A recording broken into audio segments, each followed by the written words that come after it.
ఇల్లు అంటే ఇటకలతో కట్టినటువంటి గోడలు కాదు. ఇల్లు అంటే ఇల్లాలే. ఇల్లాలు లేని ఇంటికి సొబగే లేదు, అది ఇల్లే కాదు.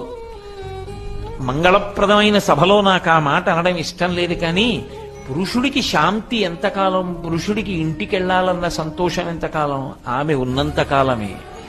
ఒంట్లో బాగుండనివ్వండి, బాగుండకపోనివ్వండి, పరితపించిపోతుంది ఆయన అన్నం తినాలని, పరితపించిపోతుంది ఆయనకి పెట్టాలని. ఆమె ఉన్నంతకాలమే ఆడపిల్లకి పుట్టిల్లు. ఆమె ఉంది కాబట్టి ఆడపిల్ల సంతోషంగా వెళ్ళి అమ్మా అమ్మా అమ్మా అమ్మా అని వెంట తిరుగుతుంది.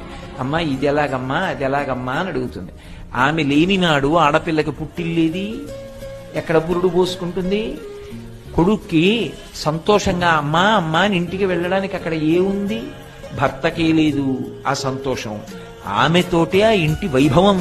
గోత్రం అన్న మాటకు అర్థం ఏంటంటే, పూర్వం మన పెద్దవాళ్ళు, మన తాతలు ముత్తాతలకి ముందు మొట్టమొదట ఉన్నటువంటి వాళ్ళు ఎవరున్నారో వాళ్ళు ఒక 4-5 కుటుంబాలు కలిసి ఒక గోశాలలో ఉండేవి.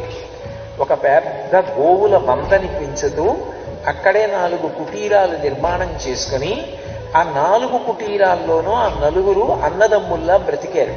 గోత్ర అంటే గోవుల చేత రక్షింపబడ్డారు ఈ 3 కుటుంబాలు.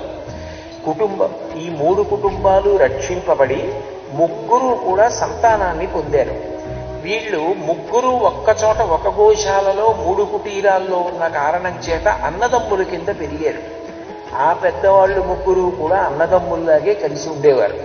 అందుకని సగోత్రీకుల్ని వివాహం చేసుకోకండి, ఆ గోత్రం వాళ్ళు ఆ గోత్రం వాళ్ళని చేసుకోకండి అంటారు.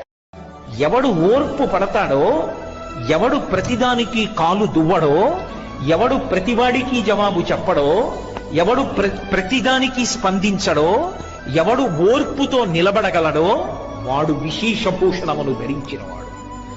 పైకి వేసుకున్న ఆభరణాలు కావమ్మా డాబు, పైకి కట్టుకున్న బట్ట కాదమ్మా డాబు. అసలైన ఆభరణం ఉండవలసిందేది అంటే ఓర్పు. ఆ ఓర్పు ఎవరు పట్టాడో వాడు ధన్యాత్ముడు.